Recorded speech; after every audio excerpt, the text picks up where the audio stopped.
There's a quiet ache many feel in the pit of their stomach, a subtle tremor of doubt even after hours spent meticulously poring over spreadsheets and financial reports. You've followed the guides, applied the ratios, and charted the trends, yet a persistent unease remains, a whisper that something crucial might still be missing. This isn't just about numbers on a page, it's about the deep-seated fear of making a costly mistake, of seeing the fruits of your labor diminish, or worse, vanish despite your diligence. It's a feeling of vulnerability, a sense of inadequacy when the market shifts unexpectedly, leaving you wondering if all that rigorous analysis was fundamentally flawed. Perhaps you felt the sting of a portfolio downturn, or the subtle disappointment of underperformance, even when your models screened opportunity. This isn't a failure of effort. It's often a symptom of a deeper, systemic oversight in how we approach stock analysis itself. We are taught to dissect the obvious, to measure what is easily quantifiable. But what if the most potent forces, the ones that truly dictate long-term value and risk, reside in the shadows, just beyond the conventional gaze? What if the very rigor you apply is, in its narrow focus, blinding you to the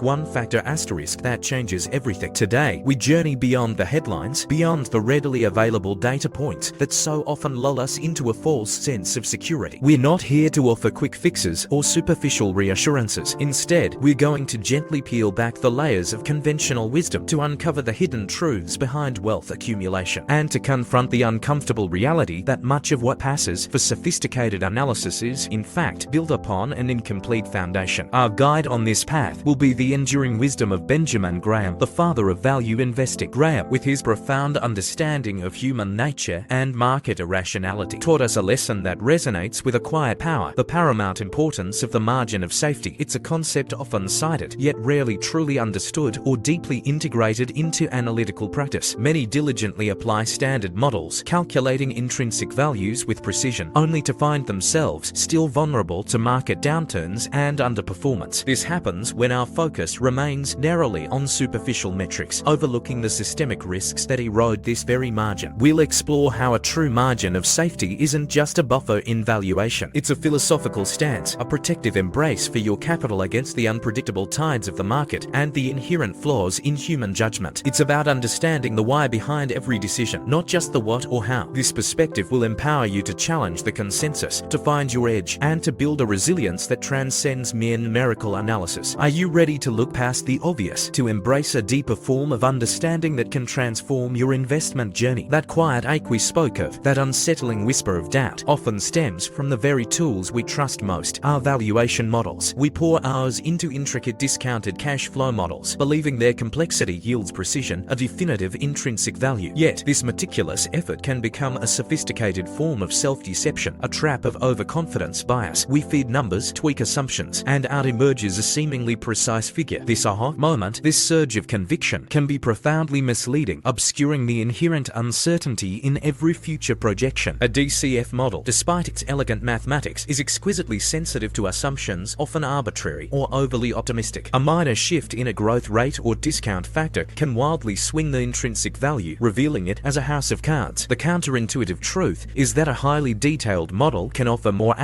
false certainty than genuine insight, pulling our focus from the critical one factor that holds real power. Benjamin Graham understood this. He knew the future is unknowable, compelling us to shift from predicting exact outcomes to understanding the business's robustness. To deconstruct this valuation delusion, employ a three-step strategic finance technique. First, identify your model's most sensitive assumptions. Second, stress test these with extreme yet plausible scenarios. What if growth halves? What if rates spike? This reveals true fragility. Third, and critically, prioritize qualitative business analysis over quantitative precision. A strong competitive moat, management integrity, adaptability, these are the bedrock, not ephemeral forecasts. Much like a cartographer trusting a beautifully drawn map more than its shifting terrain, we risk trusting a fragile forecast over robust reality. That fleeting dopamine rush from a precise valuation can hinder empowered, data-driven decision-making, leading us to embrace flimsy predictions while neglecting the deeper truths of sustainable value creation. Is your analysis truly seeking profound understanding, or merely confirming a desired outcome? There's a silent fear many investors carry, a quiet questioning of their discernment when a company, seemingly sound on paper, consistently underperforms. You've studied the balance sheet, admired the strong earnings, yet the stock price languishes, leaving you to wonder if you missed something crucial beyond the cold numbers. This isn't about a lack of effort, it's about a common distortion, the belief that strong earnings automatically translate to strong shareholder returns. This overlooks the pivotal, often unseen nagging. Role of management's capital allocation decisions. The counterintuitive truth, the one factor that truly separates enduring wealth creators from value destroyers, is management's ability to intelligently deploy capital, whether through reinvestment in the business, strategic acquisitions, thoughtful dividends, or opportune share buybacks. These decisions are the lifeblood of long-term value. Yet, standard analysis often relegates this critical aspect to a footnote, focusing instead on past performance and current financials. What good are profits if they are consistently squandered? Think of it like this. A gardener knows the health of a plant depends not just on its inherent vitality, but on the careful, continuous allocation of water and nutrients. Similarly, a company's sustained growth and value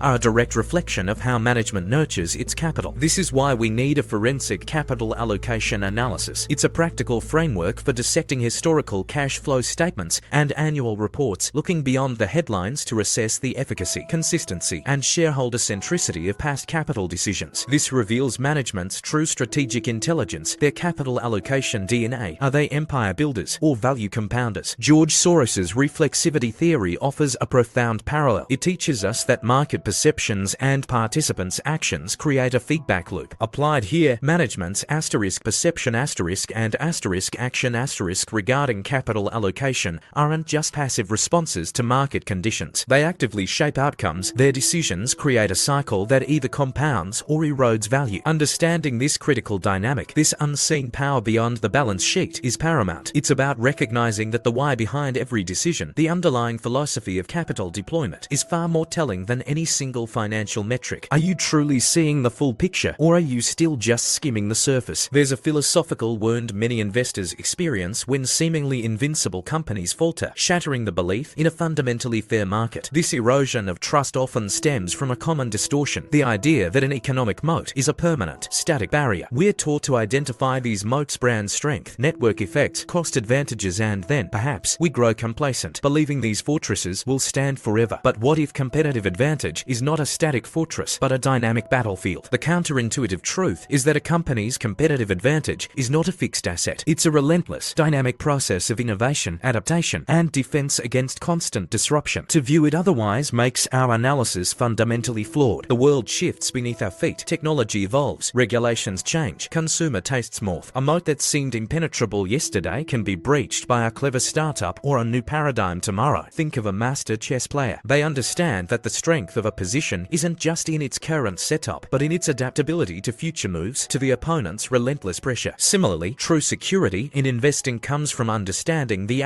ongoing battle for advantage, not just the initial defense. This is why we need a strategic analysis technique. Moat erosion velocity. It's about moving beyond simply identifying a moat to dynamically evaluating it. How fast are external forces, new technologies, regulatory shifts, evolving consumer behaviors challenging a company's competitive position? Is the company actively fortifying, innovating, and adapting, or is it merely resting on past laurels? The emotional consequence of navigating with wounded financial confidence when a cherished moated investment crumbles is profound. It's a painful reminder that the market grants no permanent guarantees. Sustainable wealth creation demands a vigilant, questioning mindset and active engagement with the evolving landscape of competition. We must always ask, is this moat truly being defended, or is it slowly, silently eroding? Are you assessing the present or anticipating the future? There's a subtle pull in our minds, a gravitational force that often masquerades as prudence. It's the anchoring bias error, where initial impressions or historical prices unduly influence our current valuation, preventing an objective assessment of new data. We cling to what we first saw, what we first believed, and this can subtly sabotage even the most diligent stock analysis. We often assume raw financial data is inherently objective, ignoring how deeply our unconscious cognitive biases influence everything from which data we select to how we interpret it, and even how we weight its importance in our analysis. The counterintuitive truth is that even the most rigorous quantitative analysis is susceptible to the human element. Psychological traps like confirmation bias can lead us to selectively interpret data, bending it to fit a pre-existing narrative, a story we've already started telling ourselves about a company or a stock. We become like a scientist who ignores anomalous data points because they contradict a beloved hypothesis, sacrificing truth for comfort. Daniel Kahneman, in